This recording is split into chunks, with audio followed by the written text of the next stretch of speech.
Are you crazy?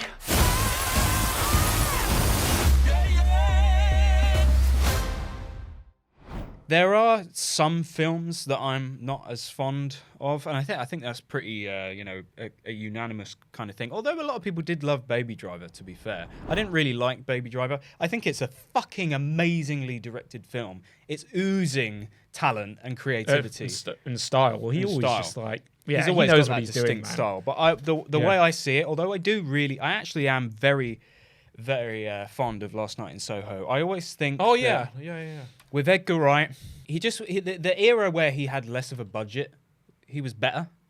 I think the more and more flashy his movies get, the less real kind of heart and substance they have. Do you know much about The Running Man? I don't, no. I don't, apart from that it is a Stephen King story and it's a weird kind of sci-fi dystopia, a bit Hunger Games-ish. Yeah. Where it's like these people are put onto, are hunted on a game show. Right, That's the base premise. Okay. Yeah, dystopian sci-fi. And but the trailer looks pretty damn good. Oh no, it does, and I really liked the way he's using handheld shots. Yeah. That bit in the trailer where he's like, "Stop! What does he say? Stop hunting me!" Or Yeah. Whatever he said, that looked really cool. And look, I'm intrigued. I will. It's directed well. I'll watch anything he does. Yeah. And because he kind of Baby Driver, that was the first time he kind of did an all-out action film, something that still had his style, but wasn't really like the Cornetto Trilogy. Mm-hmm. So it'll be kind of interesting to see, with this, if it still retains a lot of his flavor. Yeah. This is a really big departure for him. I mean, I think this is probably the biggest thing he's ever done. Mm-hmm. Sci-fi, so it's going to be interesting. Yeah, the only thing I'm worried about, like I just alluded to, is that he's not getting larger than himself in the sense that it's starting to detract from the brilliance. Yeah, of him, let's hope his not. His filmmaking, Because I don't because Last Night in Soho, I think is really underrated. It has problems up the fuckload. Yeah, but I still think there's a lot of merit to it. I really love Last Night in Soho. And look, even though it was a different genre, that still felt like an Edgar Wright film to me. Yeah, for sure. Definitely. I think his substance and style will always be there, but it's just in terms of personal preference and sort of what you enjoy about movies. And, I mean, what did you think about The World's End? World's End, I still don't love it. It's sort of grown on me since I saw it. Well, I saw it when I was a lot younger, but it's still my least favorite of the Cornetto trilogy. Yeah, and I think that's because even though, it takes the most risks. It's the darkest of the trilogy, and it's quite thematically layered. It's actually pretty deep. It's very deep. Oh no, and look, I applaud it for that. I mean, my God, that bloody scene towards the end where he's in the pub with Nick Frost. That's some of Simon Pegg's best acting. But I think because the Cornetto trilogy, they function as comedies. They're just they're fun little genre homages, and whilst also being great parts of that genre. I feel like The World's End, it lost its way a bit towards the end, where I didn't really get what he was paying homage to. Yeah. And I think that's why I don't really go back to it. It's not as inherent. It's not the funniest. I don't know if you find it's that. It's not the funniest. It's trying to do too many things and not enough of one thing. It's not that funny. No. Although it's a shame because it's still full of so much style. It does take the most risk. It's the darkest. And it's so well directed. Yeah. I think it just took a little step too far in the goofiness as well. Just in the sense of, maybe it does have a very... Do you mean the premise or... Yeah, it has the premise. It has a very thought-provoking plot, and themes at the end that is, like we said, is actually really deep. But I think... Sorry, Jamin. What I liked about Hot Fuzz, Shaun of the Dead, is it's just they're very ordinary people. Yeah, that's it. And kind of the stakes are just very... Even though there are these ridiculous characters, you relate to all these people. And I'd say more so in Shaun of the Dead, although I bounce between them because I think Hot Fuzz is just a fucking... Yeah, no, I'm a Hot Fuzz kind of guy. That's one of my favourite films. I love... Favorite comedy, I love Hot Fuzz. The comedy in that is just so genius. It's so brilliant. So fantastic.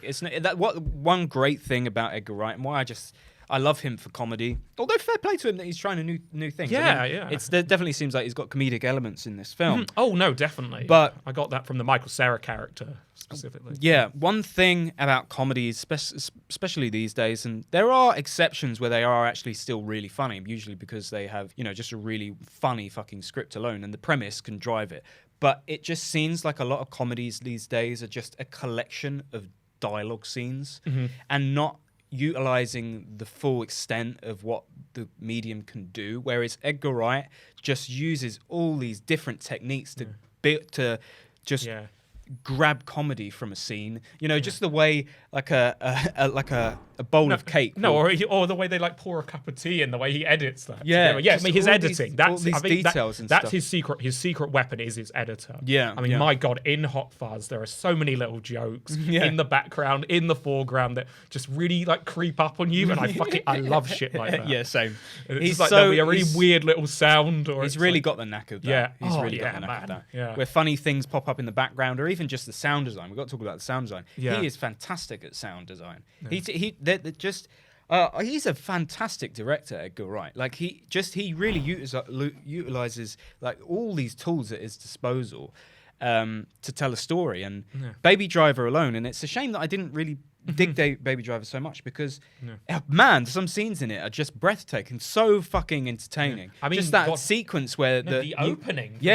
Brilliant, man. Like if that was amazing. What a fucking vibe. Like he's just got a vibe to him that's just electric and full of energy. So good and stuff like that. And obviously, it all goes back to Spaced, which I actually don't really remember. Like, you've seen Spaced, haven't you? No. Well, funnily enough, I went with a friend. Shout out to Max if you end up watching this.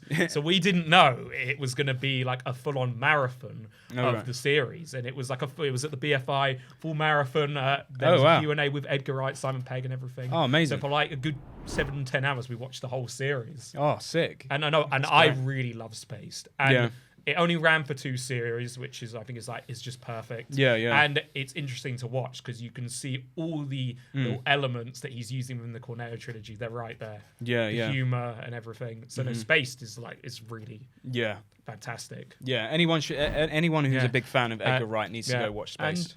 And interestingly enough, you haven't seen Scott Pilgrim, have you? I've seen bits of it. I haven't seen the whole film, no. But I do like what I've seen. I actually think that's probably like my second favorite of his. Right, okay. And the interesting thing about Scott Pilgrim is that, I mean, well, obviously with this he's adapting something else, but that was the first time he was adapting, a property that wasn't his. It's based on like a graphic novel. But it still felt so perfect for him. Yeah. Like, I was watching it thinking you could have just wrote this, created this yourself. It was so suited to his style. Yeah. And the editing in that is fucking fantastic. Is it? Yeah. I mean, it's very much of its time. It's the most 2010 thing ever seen in terms of just like the fashion and the pop culture. But it's really, you should know. I'd be interested to see what you think of Scott Pilgrim. Yeah, maybe I'll watch that. Yeah, some great comedic moments in that one. But Running Man, great cast. When is it coming out? It is coming out in November. Okay, cool. Yeah. I'm definitely going to go watch it. Oh, for sure. Edgar Wright is always an event for me. I'm looking forward to it. And I do feel like at the minute there's not a lot of films. I don't know about you, but there's not a lot of films that I'm looking forward to personally.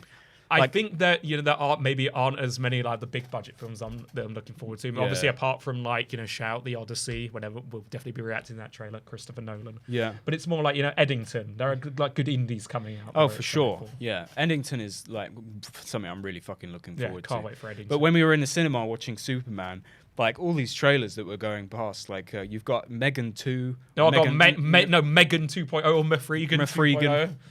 What is that, man? But you know what? Funnily enough, I think the producer, it's Blumhouse. Blumhouse, with the horror films. I think they're reevaluating kind of their strategy in terms of the green light things because he's realised maybe people aren't that excited about Megan 2. They wanted to make it into an event. Yeah. It's just like, how can we get the the producer has said, we're not sure how we're gonna continue with it. Yeah. I haven't even seen the first one. Have you? I haven't. Of course it's fucking Jason Blum. Yeah, Jason Blum's a fucking genius, honestly. I'll give it to him. Yeah. You can have respect for him. He basically just chucks money at movies. Oh God, the way he's built that studio that has such little budget. He just throws shit at the walls and sees what sticks. But then you have because you have great stuff. You have Get Out, but then you have bloody Speak No Evil. Blumhouse, you Speak No Evil. And weirdly, he did Whiplash. How fucking random is that? Thank you. He produced Whiplash. How'd you go from Whiplash to Get Out to bloody Speak No Evil and Splits? Yeah, and fucking The Visit and shit like that. Yeah, it's so random. But fair play Jason to him. Blum, man. He's making a shitload of money.